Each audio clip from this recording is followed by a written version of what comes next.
সন্দেশখালি নিয়ে যে ভিডিওটি এই মুহূর্তে সোশ্যাল মিডিয়ায় তোলপাড় করছে, সেটা কি আদৌ সত্যি?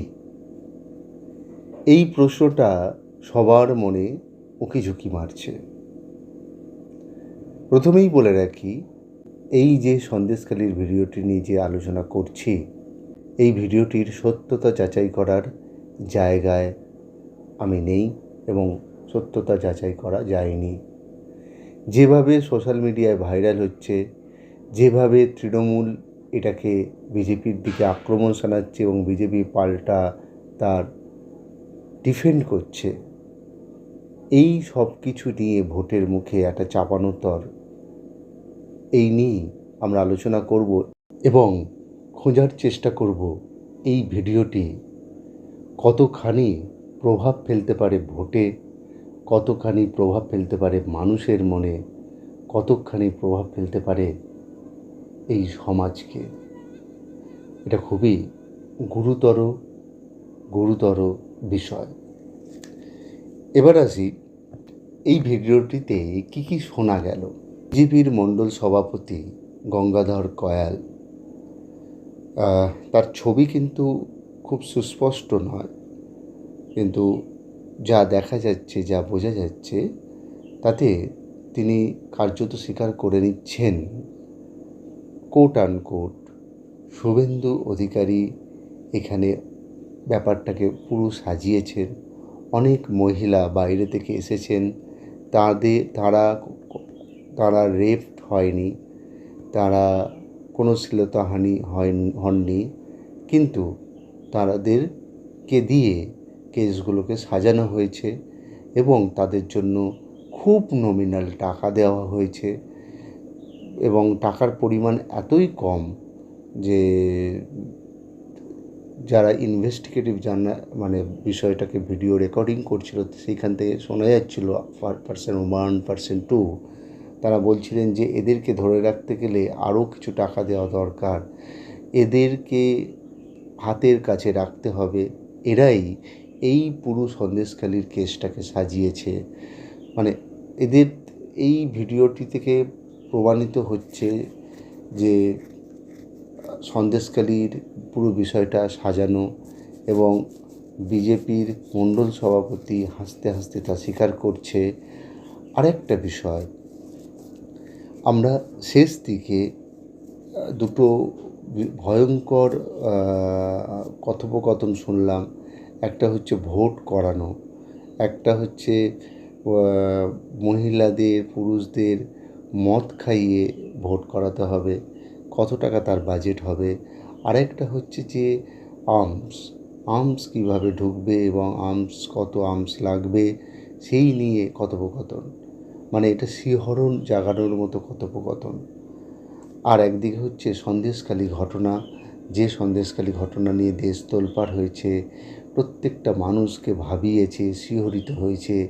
মহিলাদের কষ্ট, নির্যাতনের জায়গাগুলোকে মানুষ সত্যি যে ভেবেছে যে বাংলায় এরকম একটা ঘটনা ঘটছে, তাতে মানুষ আমার বাংলায় ঘটনাটা ঘটছে, আমি লজ্জিত, এই জায়গায় মাথা হেট হয়ে গিয়েছে। সেই জায়গায় এই কথোপকথনগুলো যেগুলো শোনা যাচ্ছে, যেগুলো আমরা কোনোভাবে সত্যতা যাচাই করিনি, যে এই পুরো বিষয়টাকে সাজানো, পলিটিসাইজড করা, এর পেছনে একটা বড় মাথা রয়েছে, রাজনৈতিক মদত রয়েছে, টাকা ইনভেস্ট করা হয়েছে এবং এটাকে পুরোপুরি একটা অভিমুখ তৈরি করা হয়েছে যে এইটা আমাদের টার্গেট। তাই এই মহিলাদেরকে নিয়ে ব্যবহার করে মহিলাদের সম্মানকে ব্যবহার করে, ইজ্জতকে ব্যবহার করে তারা একটা পলিটিক্যাল ভ্যান্ডেটা চরিতার্থ করার জন্য এই কাজটা করেছে। এটা হচ্ছে এই পুরো ভিডিওটার সারমর্ম।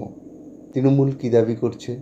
তৃণমূল এই ভিডিওটাকে এবার হাতিয়ার করার চেষ্টা করছে। তৃণমূল বারবার আগেই বলেছিল যে এই পুরো সন্দেশখালি বিষয়টা ম্যানিপুলেটেড করা হয়েছে, মিডিয়াতে বেশি করে ফেব্রিকেটেড করা হয়েছে।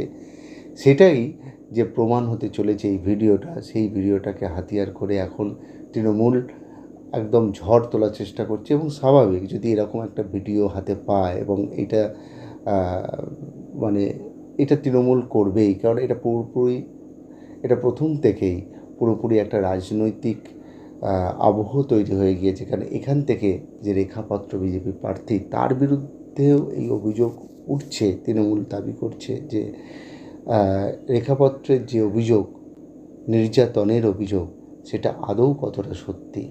তাই সব কিছু নিয়ে তৃণমূল এখন উঠে পড়ে লেগেছে।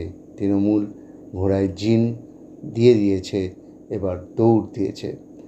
আর বিজেপি কিন্তু এটাকে পুরোপুরি ফ্যাব্রিকেটেড, এটাকে পুরোপুরি রাজনৈতিক ষড়যন্ত্র, এটাকে ভোটে ম্যানিপুলেট করানোর জন্য তৃণমূল এটাকে করেছে। এর কোনো বাস্তব ভিত্তি নেই, সত্যতা আমরা যেহেতু যাচাই করিনি, আমরা অবশ্যই বিজেপির ভার্সন আমরা রাখছি যে বিজেপি কিন্তু এটাকে পুরোপুরি অস্বীকার করেছে। এই হলো বিষয়। এবার যেটা আসছি, কী কী প্রশ্ন কী কী উঠে আসছে যদি এই ভিডিওটি সত্যি হয়। এটা এখন তদন্ত সাপেক্ষ, এটা সত্যি তদন্ত হওয়া উচিত। এটা মানুষের জানা উচিত যে এরকমভাবে একটা সন্দেশখালির আবহ তৈরি করে, প্রথম কথা হচ্ছে যে বাংলার মানুষ কিন্তু লজ্জিত এই সন্দেশখালির ঘটনা ঘটায়। বাংলার মানুষের মাথা হেট হয়েছে, দেশের কাছে হেট হয়েছে। তাই এই বাংলার মানুষ কিন্তু জানতে চায় এটা এর মধ্যে কোনো জল মেশানো আছে কি না। মানুষের কষ্ট, মানুষের নির্যাতন, যা ঘটেছে, যা অন্যায় হয়েছে, তার জন্য মানুষ বরাবরই এটাকে নিন্দার চোখে দেখেছে, সমালোচনা করেছে। কিন্তু যদি এইটাকে এই মানে একটা ঘৃণ্য কাজের সহানুভূতি তৈরি করার একটা আবহ তৈরি করা হয়, এটাকে পুরো প্ল্যান্ট তৈরি করা হয়, তাহলে মানুষ যে কোন জায়গায় নিজেকে দাঁড় করাবে, বাংলার মানুষ কোন জায়গায় নিজেকে দাঁড় করাবে, এটা কিন্তু সত্যি ভাবা যাচ্ছে না। বাংলার মানুষের কাছে এখন মানে কি বলবো, বাংলার মানুষের কাছে এখন একটা অগ্নি পরীক্ষা হয়ে দাঁড়িয়েছে যে এই ঘটনাটাকে কিভাবে মানুষ নেবে।